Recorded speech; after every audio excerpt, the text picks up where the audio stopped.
पहला अध्याय अर्जुन विषादयोग।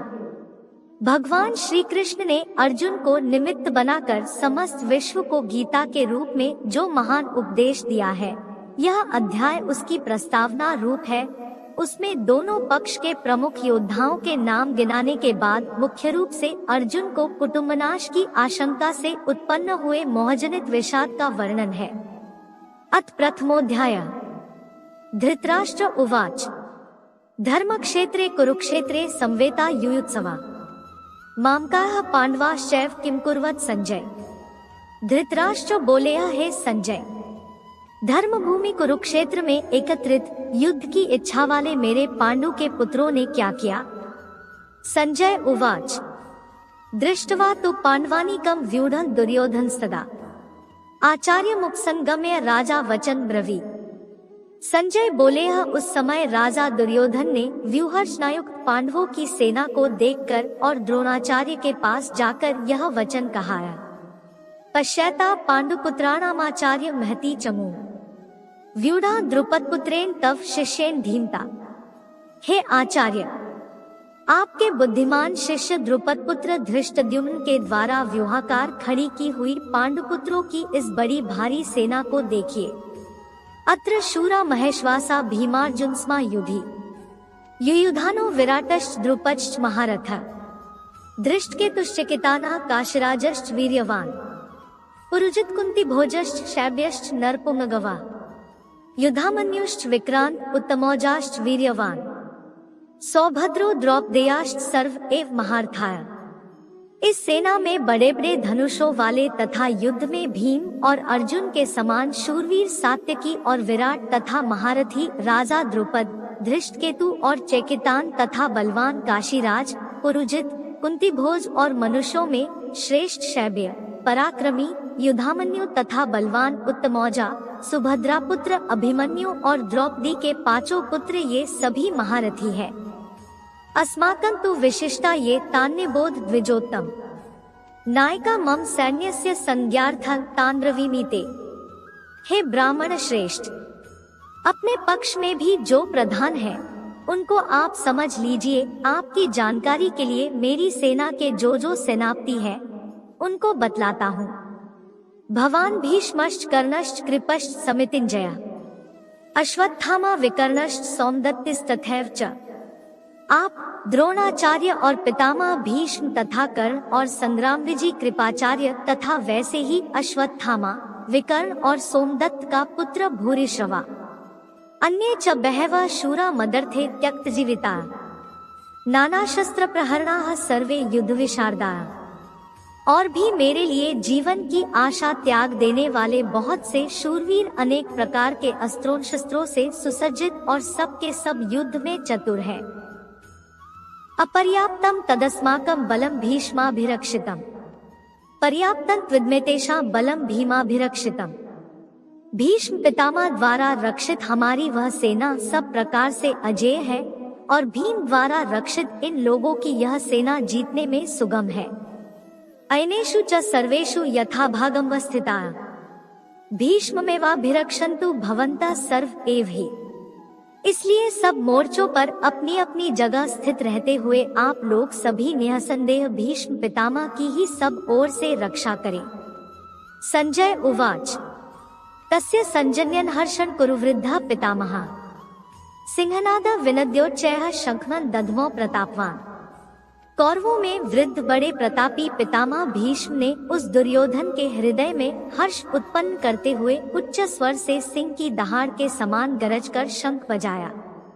तथा शंखमाश्च भैर्यश्च पर्वानक गोमुखाय सहसैवाभ्यहन्यन स शब्दस्तुमुलोभवत्। इसके पश्चात शंख और नगारे तथा ढोल, मृदंग और नरसिंहे आदि बाजे एक साथ ही बज उठे। उनका वह शब्द बड़ा भयंकर हुआ। तथा श्वेतैर्हयैर्युक्ते महती स्यन्दने स्थितौ माधवः पांडवश्चैव दिव्यो शंखो प्रदध्मतुः। इसके अनंतर सफेद घोड़ों से युक्त उत्तम रथ में बैठे हुए श्री कृष्ण महाराज और अर्जुन ने भी अलौकिक शंख बजाए। पांचजन्य ऋषिकेशो देवदत्तं धनंजय पौंड्र दध्मो महाशंखनं भीमकर्मा वृकोदरा श्री कृष्ण महाराज ने पांचजन्य नामक, अर्जुन ने देवदत्त नामक और भयानक कर्म वाले भीमसेन ने पौंड्र नामक महाशंख बजाया। अनंत विजयम राजा कुंती पुत्रो युधिष्ठिर नकुला सहदेवश्च सुघोष मणिपुष्पको। कुंती पुत्र राजा युधिष्ठिर ने अनंत विजय नामक और नकुल तथा सहदेव ने सुघोष और मणिपुष्पक नामक शंख बजाए। काशश्च परमेश्वासा शिखंडी च महारथ धृष्टद्युम्नो विराटश्च सात्विकश्चापराजिता द्रुपदो द्रौपदेयाश्च सर्वशा पृथिवीप्ते सौभद्रश्च महाबाहुआ शंखनादधुआ पृथक पृथक। श्रेष्ठ धनुष वाले काशीराज और महारथी शिखंडी और धृष्टद्युम्न तथा राजा विराट और अजेय सात्यकी, राजा द्रुपद और द्रौपदी के पांचों पुत्र और बड़ी भुजा वाले सुभद्रा पुत्र अभिमन्यु, इन सभी ने, हे राजन, सब ओर से अलग अलग शंख बजाए। सघोषो धार्तराष्ट्राणा हृदयानि व्यदार्यत नभश्च पृथ्वी चैव तुमुलो व्यनुनाद्यन। और उस भयानक शब्द ने आकाश और पृथ्वी को भी गुंजाते हुए धार्तराष्ट्रों के अर्थात आपके पक्ष वालों के हृदय विदीर्ण कर दिए। अथ व्यवस्थितान दृष्ट्वा धार्तराष्ट्रान कपिध्वज प्रवृत्ते शस्त्र संपाते धनुरुद्यमे पांडवा ऋषिकेश तदा वाक्यमिदमाह महीते। अर्जुन उवाच सैन्योरुभयोर्मध्ये रथम स्थापय मेचु। हे राजन, इसके बाद कपिध्वज अर्जुन ने मोर्चा बांधकर डटे हाय धृतराष्ट्र संबंधियों को देखकर उस शस्त्र चलाने की तैयारी के समय धनुष उठाकर ऋषिकेश श्री कृष्ण महाराज से यह वचन कहा है, अच्यु, मेरे रथ को दोनों सेनाओं के बीच में खड़ा कीजिए। यावदेतान निरीक्षेहन योद्धृकामान्वस्थितान कैर्मया सह योद्धव्यमस्मिन् रणसमुद्यमे। और जब तक कि मैं युद्ध क्षेत्र में डटे हुए युद्ध के अभिलाषी इन विपक्षी योद्धाओं को भली प्रकार देख न लूं कि इस युद्धरूप व्यापार में मुझे किन किन के साथ युद्ध करना योग्य है, तब तक उसे खड़ा रखिए।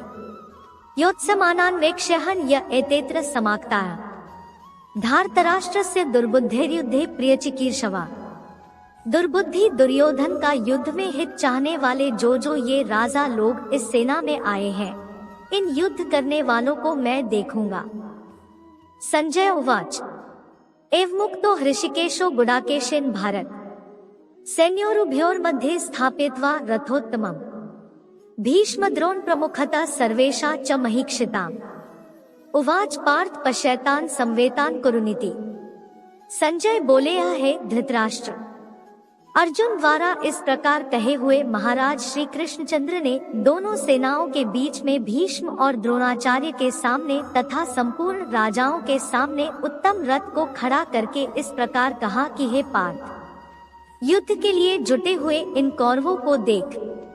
तत्रापश्यत स्थितान पार्थ पितृनत पितामहान आचार्यान मातुलान भ्रातृन पुत्रान पौत्रान सखीस्तथा श्वशुरान सुहृदश्चैव सैन्योरुभयोरपि तान समीक्ष्य स कौन्तेय सर्वान् बन्धून् वस्थितान् कृपया पर्याविष्टो विषीदन् निम्ब्रवीत्। इसके बाद प्रथापुत्र अर्जुन ने उन दोनों सेनाओं में स्थित ताऊ-चाचों को, दादों परदादों को, गुरुओं को, मामाओं को, भाइयों को, पुत्रों को, पौत्रों को तथा मित्रों को, ससुरों को और सुहृदों को भी देखा। उन उपस्थित संपूर्ण बंधुओं को देखकर वे कुंती पुत्र अर्जुन अत्यंत करुणा से युक्त होकर शोक करते हुए यह वचन बोले।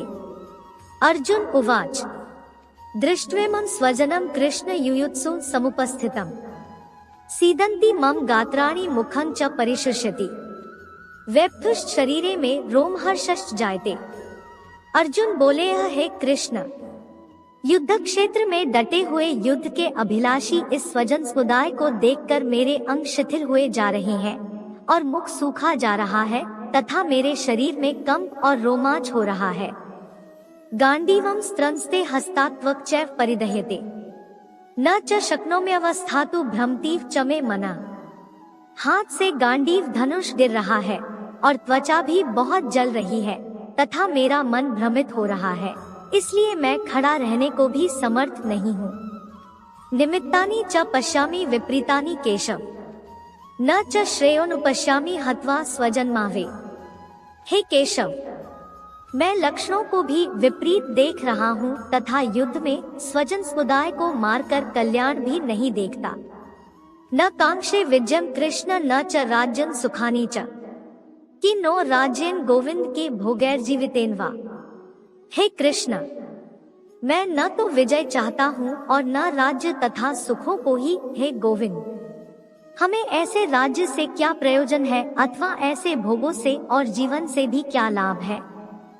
येषामर्थे कांक्षिता नो राज्यं भोगाः सुखानि च त इमेव स्थिता युद्धे प्राणास् त्यक्त्वा धनानि च। हमें जिनके लिए राज्य, भोग और सुखादि अभीष्ट है, वे ही ये सब धन और जीवन की आशा को त्याग कर युद्ध में खड़े हैं। आचार्याः पितरः पुत्रास्तथैव च पितामहाः मातुलाः श्वशुराः पौत्राः श्यालाः संबंधिनस्तथा। गुरुजन, ताऊ चाचे, लड़के और उसी प्रकार दादे, मामे, ससुर, पौत्र, साले तथा और भी संबंधी लोग हैं। एतान्न हन्तुमिच्छामि घ्नतोपि मधुसूदन अपि त्रैलोक्यराज्यस्य हेतोः किन्नु मही कृते। हे मधुसूदन, मुझे मारने पर भी अथवा तीनों लोगों के राज्य के लिए भी मैं इन सबको मारना नहीं चाहता, फिर पृथ्वी के लिए तो कहना ही क्या। निहत्य धार्तराष्ट्रान्ना का प्रीतियः स्यात् जनार्दन पाप में वा श्रेयदस्मान हत्वैतानात्तायेन। हे जनार्दन, धृतराष्ट्र के पुत्रों को मारकर हमें क्या प्रसन्नता होगी। इन आत्ताइयों को मारकर तो हमें पाप ही लगेगा। तस्मान्नार्हा वयं हन्तु धार्तराष्ट्रान् स्वबान्धवान् स्वजनम हि कथं हत्वा सुखिनः स्याम माधव। अतएव हे माधव, अपने ही बांधव धृतराष्ट्र के पुत्रों को मारने के लिए हम योग्य नहीं हैं, क्योंकि अपने ही कुटुंब को मारकर हम कैसे सुखी होंगे। यद्यपेते न पश्यन्ति लोभोपहतचेतसा कुलक्षय कृतं दोषं मित्रद्रोहे च पातक कथं न ज्ञेयं स्माभिः पापादस्मान्निवर्तितुं कुलक्षय कृतं दोषं प्रपश्यद्भिर्जनार्दन। यद्यपि लोभ से भ्रष्टचित्त हुए ये लोग कुल के नाश से उत्पन्न दोष को और मित्रों से विरोध करने में पाप को नहीं देखते, तो भी हे जनार्दन, कुल के नाश से उत्पन्न दोष को जानने वाले हम लोगों को इस पाप से हटने के लिए क्यों नहीं विचार करना चाहिए। कुलक्षय प्रणश्यन्ति कुलधर्माः सनातनाः धर्मे नष्टे कुलम कृत्स्नम धर्मोभिभवत्यु। कुल के नाश से सनातन कुल धर्म नष्ट हो जाते हैं। धर्म के नाश हो जाने पर संपूर्ण कुल में पाप भी बहुत फैल जाता है। अधर्माभिभवात् कृष्ण प्रदुष्यन्ति कुलस्त्रियः स्त्रीषु दुष्टासु वार्ष्णेय जायते वर्ण संकर। हे कृष्ण, पाप के अधिक बढ़ जाने से कुल की स्त्रियां अत्यंत दूषित हो जाती है, और हे वार्ष्णेय, स्त्रियों के दूषित हो जाने पर वर्ण संकर उत्पन्न होता है। संकरो नरकायैव कुलघ्नाना कुलस्य च पतन्ति पितरो हेषां लुप्तपिंडोत्क्रियाः। वर्ण संकर कुलघातियों को और कुल को नरक में ले जाने के लिए ही होता है। लुप्त हुई पिंड और जल की क्रिया वाले अर्थात श्राद्ध और तर्पण से वंचित इनके पितर लोग भी अधोक्ति को प्राप्त होते हैं। दोषैरेतैः कुलघ्नाना वर्ण संकरकारकैः उत्साद्यन्ते जाति धर्माः कुलधर्माश्च शाश्वताः। इन वर्ण संकरकारक दोषों से कुलघातियों के सनातन कुल धर्म और जाति धर्म नष्ट हो जाते हैं। उत्सन्न कुलधर्माणा मनुष्याणा जनार्दन नरके नियतम वासो भवतीत्यनुशुश्रूम। हे जनार्दन, जिनका कुलधर्म नष्ट हो गया है, ऐसे मनुष्यों का अनिश्चित काल तक नरक में वास होता है, ऐसा हम सुनते आए हैं। अहो बत महत्पापम कर्तु व्यवसिता वयम यद्राज्य सुखलोभेन हन्तुम स्वजन मुद्यता।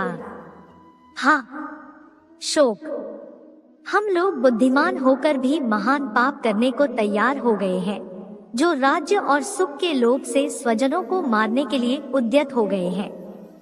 यदि माम प्रतिकारम शस्त्रं शस्त्रपाणया धार्तराष्ट्रा रणे हन्युस्तन में क्षेमतरम भवे। यदि मुझ शस्त्ररहित और सामना न करने वाले को शस्त्र हाथ में लिए हुए धृतराष्ट्र के पुत्र रण में मार डाले तो वह मारना भी मेरे लिए अधिक कल्याणकारक होगा। संजय उवाच एव मुक्त्वार्जुना संख्ये रथोपस्थ उपाविशत विसृज्य सश्रण चापन शोक संविघ्न मानस।